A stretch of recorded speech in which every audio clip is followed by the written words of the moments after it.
in the Spanish capital. A 12th minute goal from Benzema separates these two great rivals. Thinking Carvajal is not offside in a throw-in, isn't it? Benzema alert there to the space. And has it now once more from Dani Carvajal. And for the third time, here's the recipient, this time dispossessed, but Valverde makes the challenge.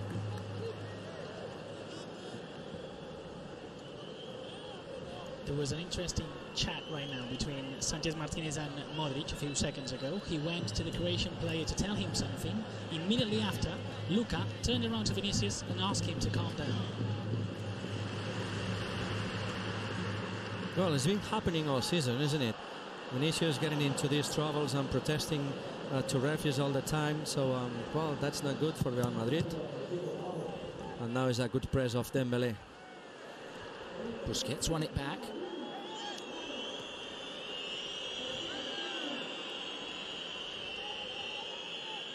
He is, of course, though, Chappie, Vinicius Junior, a player who plays with personality, with courage.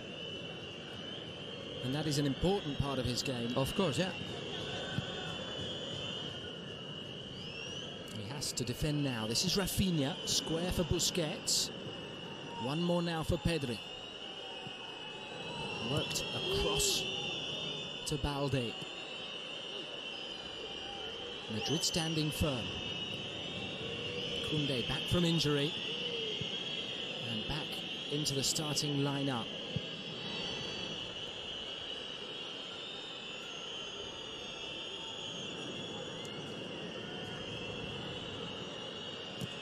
Dembélé with the movement there.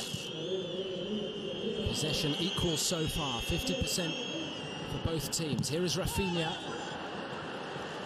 And across came Toni Kroos to very good effect. Well, it's been very good, the movements of Rafinha. Rafinha is a player that is, of course, left-footed, playing on the right, and you can decide to do a couple of things with him. This is the pass to the goal of Karim Benzema, Vinicius 1v1, and the rebound goes to Benzema. So with Rafinha, you can ask him to play wide and wait until the touch line to receive the ball and take players on from there, which he did in a couple of games, the previous games. And another one is to give him some freedom to move inside, because it's good also to play in between the lines and play a little bit more in field. And that creates an extra man, give an extra man to Barcelona in midfield, and that's why they are dominating. There it is again.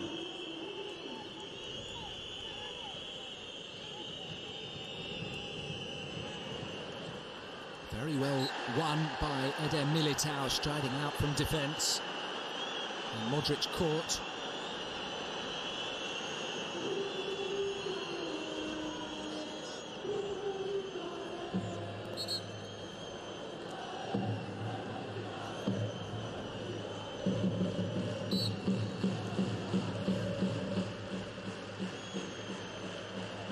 I think the game is in a situation now where Barcelona feels comfortable. They have found at last what they were looking for, which is having this extra man.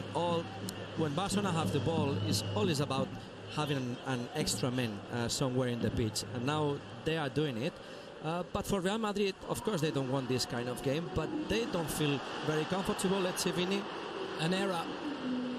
The ball flicked on to Vinicius, who has options left, right and centre. Tchouaméni wide, Mendy cut back to Valverde. Fede Valverde!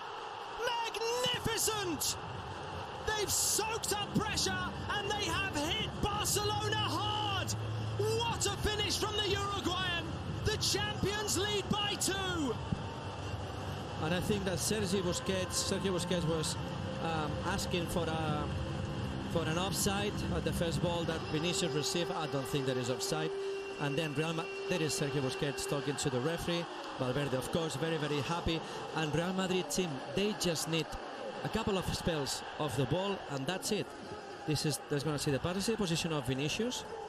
Now I think that Koundé plays him on, and then Vinicius decides to go 1v1. There's too many players in there, and then he decides to go the easy way, which is pass to Tchouaméni, open wide, And of course, Benzema was alone into the foul post, decided to go for Valverde, and what a strike.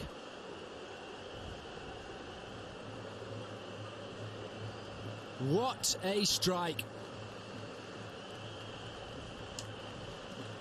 So this is more or less the script I expected. So Barcelona playing their way, which is dominating, trying to find spaces, playing wide, putting some balls into the box.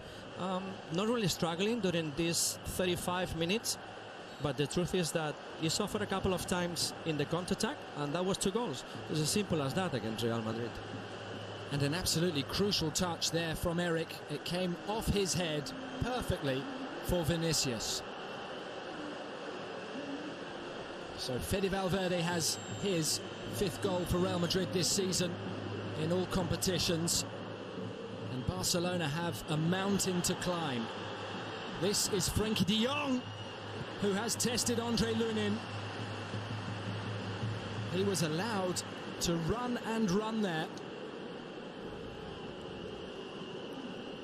Well, I think that Tchouaméni decided not to go to Frenkie de Jong to cover to try to block the pass. There's 2 versus 2 situation, and Frenkie decided to have a shot on goal. Of course, he was completely alone. Well, decent save from the Lunin. Barcelona's first corner of the contest. Swung in by Rafinha, underhit and cleared by Dani Carvajal. So now I'm thinking of the half-time team. Of course, Carlo Ancelotti been pretty happy. But for Xavi, if you think of what's happening in these 37 minutes, Barcelona are doing what they want, which is having the ball, creating a couple of chances, well, dominating the midfield. But you go to the dressing room, you see 2-0 down, you see, well, it's the same old story, isn't it? You give a couple of minutes of unbalance in defense to Real Madrid, and that's it. So it's difficult to solve, you know. Well, can they pull one back before half-time? That would give them something to cling to. What a ferocious challenge there from Valverde. That is what he's all about. Such a competitor, such a complete midfielder, and now Real Madrid asking questions again of Barcelona. Koundé back to the goalkeeper.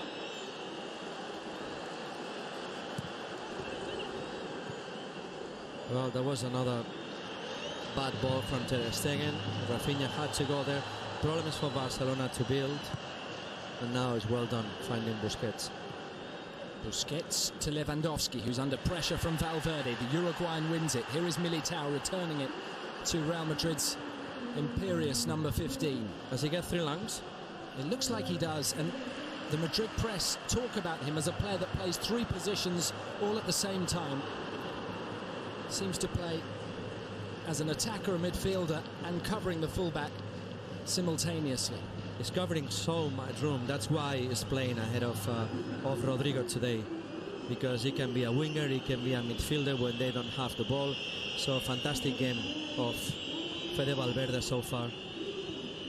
And Rodrigo being kept on the bench despite very good recent performances. Well, we can say probably is one of the best players of Real Madrid so far this season.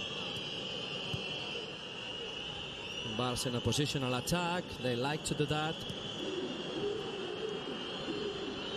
Rafinha, and it's just run away from him. And that is one of the strengths of this Real Madrid side. Although they have the quality in Courtois, in Vinicius, in Benzema, they're not overly reliant on those individuals. No, of course not. But I think that defensively, despite not being, let's see the deflection, the header to Vini Jr., he decides well, and that's a strike of Fede Valverde.